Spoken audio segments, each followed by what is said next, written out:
معزز منتظم اعلیٰ، محترم مہمانان گرامی اور قابل صد احترام حاضرین محفل، السلام علیکم۔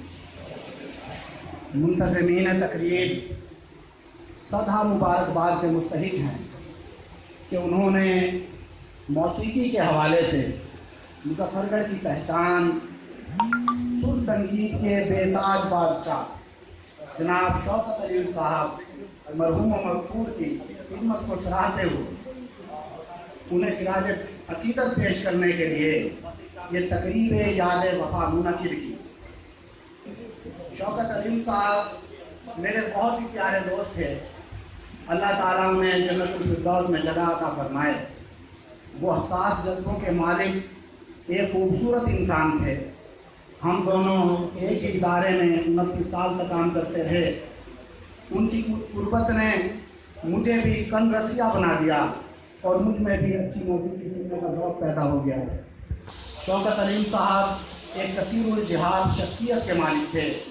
وہ عظیم گلوکار اور عظیم موسیقار ہونے کے ساتھ ساتھ خوبصورت شاعری بھی کرتے تھے۔ آخر میں شوکت علی صاحب کی یاد میں چند شعر پیش خدمت ہے۔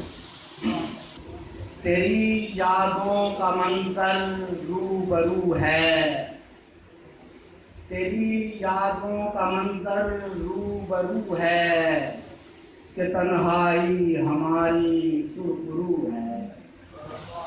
تیری یادوں کا منظر روبرو ہے کہ تنہائی ہماری سرخرو ہے۔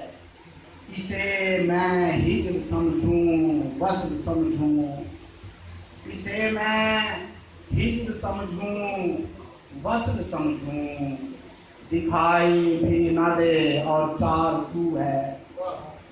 اسے میں ہجر سمجھوں وصل سمجھوں، دکھائی بھی نہ دے اور چار سو ہے۔ میری آنکھوں کے آنسو دیکھتے ہیں، میری آنکھوں کے آنسو دیکھتے ہیں، خیال یار اپنا باوضو ہے۔ میری آنکھوں کے آنسو دیکھتے ہیں، خیال یار اپنا باوضو ہے۔ نہیں معلوم جانے میں کہاں ہوں، نہیں معلوم جانے میں کہاں ہوں، میرے اندر بسا ہے جو وہ تو ہے۔ نہیں معلوم جانے میں کہاں ہوں، میرے اندر بسا ہے جو وہ تو ہے۔ بلانے میں جسے صدیاں لگیں گی، بلانے میں جسے صدیاں لگیں گی، وہی چہرہ ابھی تک روبرو ہے۔ سما مت پوچھ شہر دل کا میرے، سما مت پوچھ شہر دل کا میرے، اداسی ہی اداسی کو بہو ہے۔ تیری یادوں کا منظر روبرو ہے کہ تنہائی ہماری سرخرو ہے۔